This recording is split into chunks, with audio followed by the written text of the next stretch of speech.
World cup 2024 Pakistan versus Canada और पाकिस्तान का इस वर्ल्ड कप में जीत की तरफ पहला कदम। अब क्या सिनारियो है पाकिस्तान के आगे क्वालिफिकेशन के लिए, उस पर बात करेंगे वीडियो में।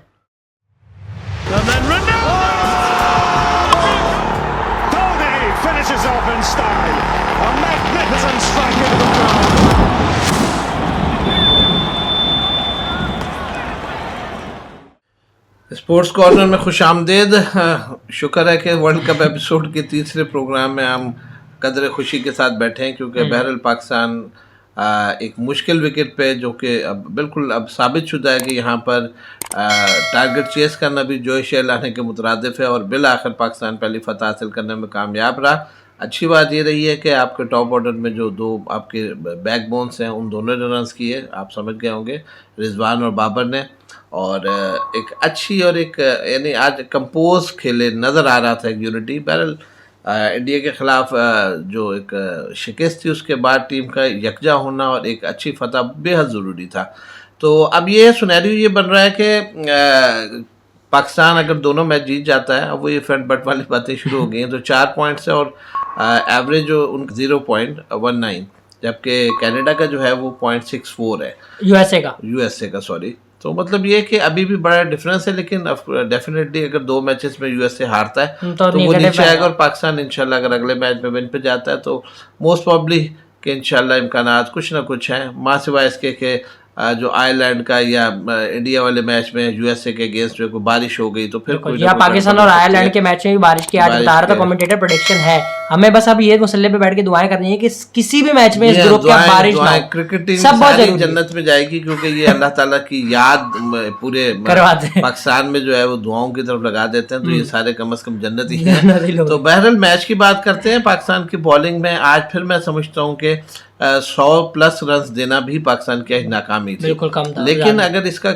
आज अगर मेरे बस में मैन ऑफ द मैच होता तो मैं कनाडा के ओपनर एरन जॉनसन को मैं मैन ऑफ द मैच देता। उसकी इनिंग्स इतनी अमेजिंग इनिंग्स थी, यानी इतने क्लास बॉलिंग अटैक के अगेंस्ट उसकी जो इनिंग्स थी वो कितना काम कूल, और उसके जो 4 छक्के थे कैसे मारे उसने यार, अमेजिंग यार। वो तो 3 छक्के तो ऐसा लग रहा था कि बाउंड्री पर और वो अंदर गिरे जाके कैच होगा, लेकिन वो बाउंड्री से भी अब पीछे जाके गिरे।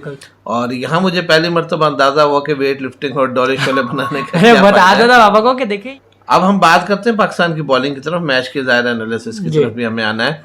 तो सबसे पहले मैं बात करूंगा पाकिस्तान का बहुत ज़्यादा जो फोकस होता है वो शाहीन शाह पर होता है, लेकिन शाहीन शाह अभी तक मुझे उस रिदम में नज़र नहीं आया। ठीक है, बाद में उन्होंने जो है वो कवर किया, लेकिन देखें पहला ओवर जो है वो 10 रन से आगाज़ किया, और मैं ये समझता हूँ कि इस विकेट पर 10 रन दे देना एक बहुत टॉप के बॉलर के लिए बहुत, यानी आप ऐसा समझें जैसे आपको 20 रन का ओवर पड़ गया है। तो एक तो शाहीन शाह का मुसलसल जो है ना, यानी वो ऐसा फील हो रहा है कि जैसे वो अपने 100% दे नहीं पा रहे।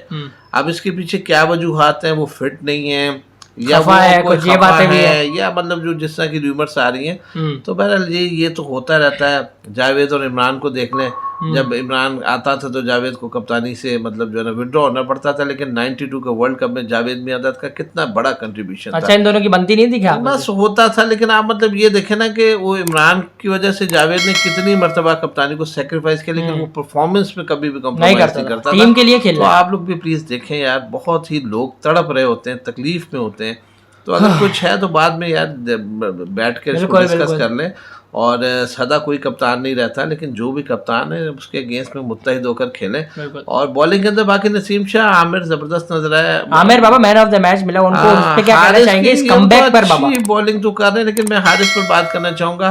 पहली 3 बॉलों पर आते ही 12 रन खा लेना, ये भी लम्हा फिक्रिया को बड़ी टीम होती तो शायद कैपिटलाइज करती इस पे, मतलब सेट ना होने देती। लेकिन बहरहाल ये भी हमें सोचना पड़ेगा कि आपको 150 का बॉलर चाहिए या कि इकोनॉमिकल बॉलर चाहिए। तो अब्बास की कहीं ना कहीं जगह बनती है, वो भी ऐसे 2 आउट आपको करके देगा, मैं शर्त लगा सकता हूं देगा। और मतलब जो है ना वो विकेट टेकर है, जहां आपको विकेट्स चाहिए होंगी वो आपको देगा। और इब्रार को ना खिलाना अभी तक मेरे लिए बड़ी मतलब से आज एक गेंद नहीं फिकवाई, तो उसको क्या आप सिर्फ एज अ बैट्समैन खिला? और एज अ बैट्समैन उसकी कोई जगह नहीं, वो इतना अच्छा बैट्समैन है ही नहीं। इससे अच्छा आप आजम को खिला दो। मैं आज भी उसको समझता हूँ कि वो बाउलिंग ऑलराउंडर है, लेकिन वो बॉलिंग की उसकी फॉर्म खत्म होगी, इस वजह से आपको बैटिंग, इसलिए आप उसको बैटिंग में फिक्स कर रहे हैं कि दोस्त है बस खेले। तो बहरहाल आज मैं ये समझता हूँ कि लेकिन वही बात है कि आपके बैकअप में भी तो कुछ नहीं है ना, आप किसको मतलब कर रहे हाँ, बैकअप में लेकर नहीं गए ना। मैं भी समझता हूँ कि अगर शादाब और इफ्तिखार है तो मैं फिर भी इफ्तिखार के उसमें बिल्कुल जाऊंगा बिल्कुल, कि क्योंकि वो कहीं एटलीस्ट बैट्समैन है। मनवा तो चुका है अपने आप को बहुत सारी, ठीक है वो फेलियर जा रहा है। बहरहाल पाकिस्तान ने आज अच्छा बेहतरीन अंदाज से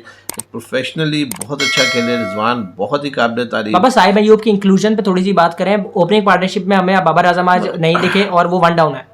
लेकिन साइम ने कुछ रन्स तो किए नहीं है, लेकिन साइम की एक बात नज़र आ रही थी कि वो उसको जो रोल मेरा ख्याल है डिफाइन किया था कि शायद थोड़ा सा अटैक करना, इंटेंट शो कर रहा तो था। वो उसने कोशिश भी की, एक दो शॉटें ऊपर से भी मारी, लेकिन आउटफील्ड बहुत ही स्लो थी, इस वजह से वो गेंद आगे ट्रैवल नहीं कर सकी बाउंड्री की तरफ। लेकिन बस अभी उसको मनवाने की ज़रूरत है। मेरा ख्याल है एक चांस तो इनफ नहीं है, उसको खिलाए, और मैं समझता हूँ कि उसका खेलना पाकिस्तान के लिए बहरहाल बेहतर है। बाकी खैर तो आखिरी बात बाबा, कुछ नजर अब नहीं आ रहा पीछे कोई इतने अच्छे प्लेयर, यानी उसके मुकाबले में कुछ उससे बेहतर प्लेयर मुझे नजर नहीं आ रहा। अच्छा बाबा, अब आखिरी बात करेंगे कि आज पाकिस्तान ने अपनी बैटिंग लाइनअप में 5 ओपनर्स खिलाए, यानी कि मिडिल ऑर्डर में उस्मान खान जब आया वो तक ओपनर था। तो बाबा कहीं ना कहीं मिडिल ऑर्डर में आपको शदीद फुकदान है अच्छे बैट्समैन। बिल्कुल है, लेकिन आज जो ये फैसला किया है, क्योंकि रमीज भाई जाहिर है कि उनका क्रिकेट का बहुत बड़ा कैरियर है और बहुत ज्यादा तजुर्बा है, मालूमात उसमें रखते दुनिया में हैं, मैचेस देखे। लेकिन मैं कम से कम आज उनकी इस बात से यूँ डिफर करूंगा कि देखिए बाबर आजम वन डाउन आया तो कहीं ना कहीं आपके पास एक होता है, तकवीयत आई। अगर ऊपर से बाबर ऊपर से या रिजवान में से कोई एक आउट हो जाए ना तो फिर दूसरे पर भी प्रेशर आ जाता है बिल्कुल। और पूरी टीम अंडर प्रेशर हो जाती है। तो मेरा ख्याल है कि